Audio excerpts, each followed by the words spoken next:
Tim, thank you very much for being here. It's a pleasure speaking to you today. I want to start by asking you to introduce a little bit about yourself and the company. I know you are in different asset classes with a fund that will look at different opportunities in many markets. Can you tell us more about your company? Sure. Indotek Group is a private fund with an origin out of Central Europe. Hungary is the origin of the company, and over 25 years has been buying and driving value in real estate. We have a significant portfolio of over 2 billion assets under management, 2 billion euros assets under management. We look for value-add opportunities. We are in the process of diversifying the portfolio across Europe, looking for opportunities across 13 markets outside of the home market. My role is to oversee and to help to grow the AUM, but at the same time to help to oversee the operations of the real estate acquisitions that we have acquired. 4 asset classes are principally our target. We are looking at office, industrial, retail, and logistics. And hotels. That's 5, but 4 hotels. And we look at where there's a compelling case. So we have no allocation by asset class, no allocation by country, and no allocation in timing that we have to spend a certain amount in a certain year. So we are taking it easy in terms of understanding markets, understanding risks, where we see the opportunities, and where is a good moment at that particular moment in time to invest.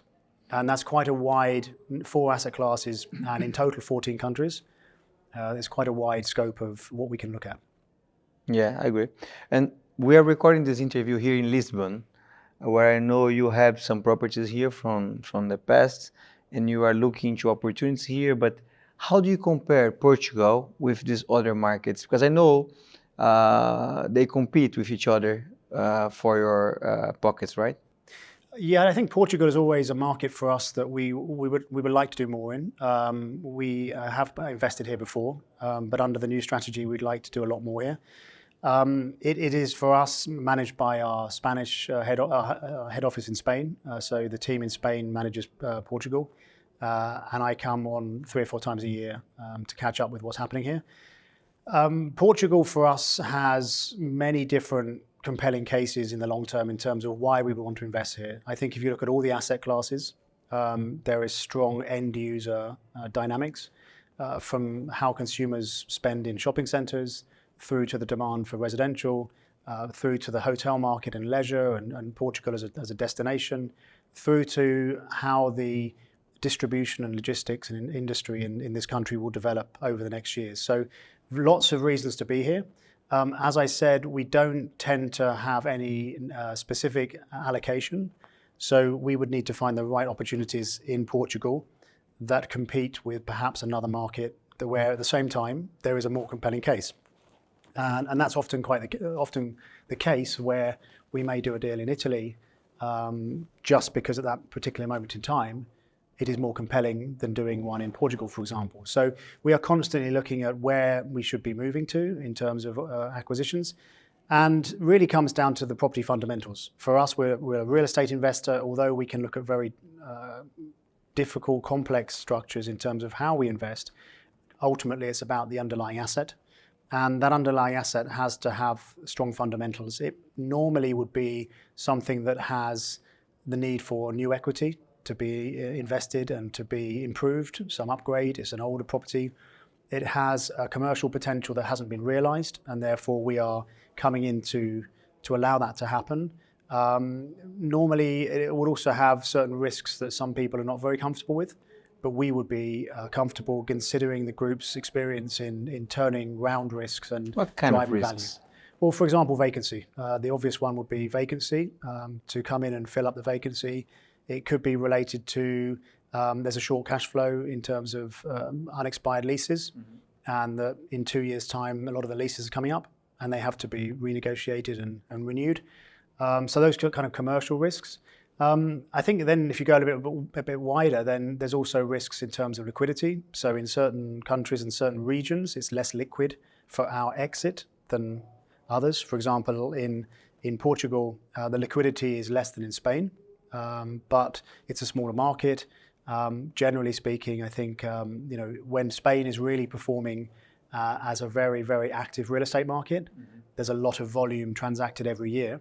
And Portugal naturally is always going to be a smaller number because of that. So we have to consider the risk of not being able to exit within the business plan that we have set I suppose forward. with that you have a strong experience considering the CE portfolio, and the liquidity is an issue there as well, and you guys learn how to navigate there. We come from a region that historically has been pretty illiquid, so we understand that. I think for me and us as a group, we understand that if you have an expectation to have a short-term in and out in an investment, so to have a short-term holding cycle, in illiquid markets or less liquid markets, you can always be let down.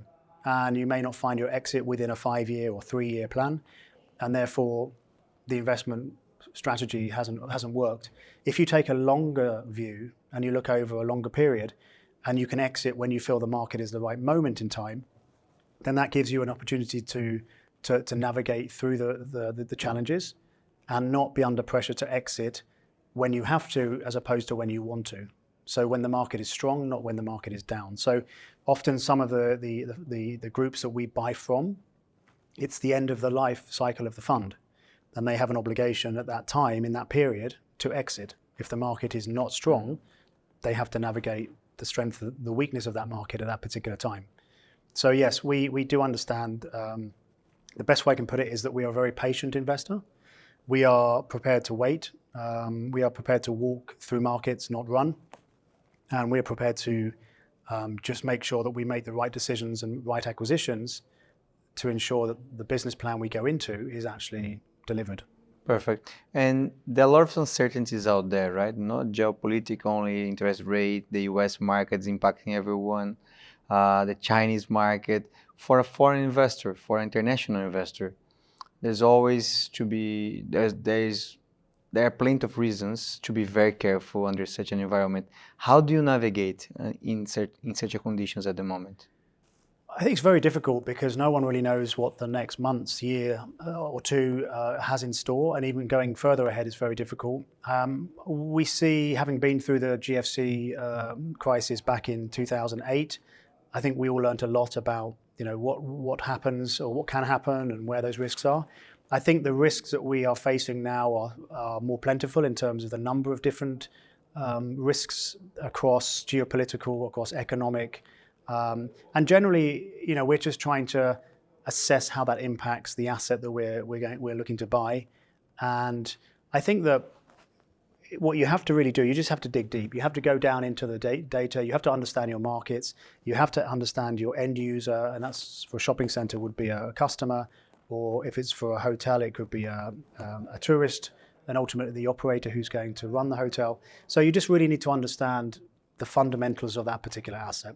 And if you understand that, you can work in certain risks. Now, you can't work in all the risks. You can't assess, all eventualities.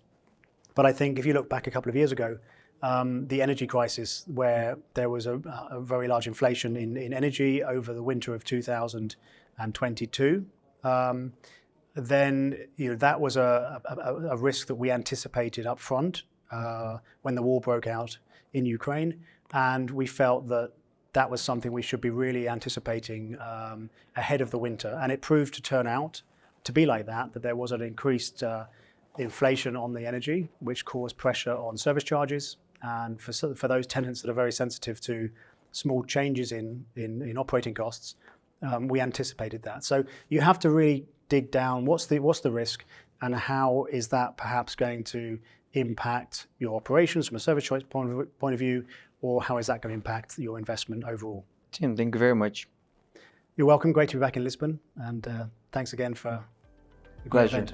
Pleasure. Thank you.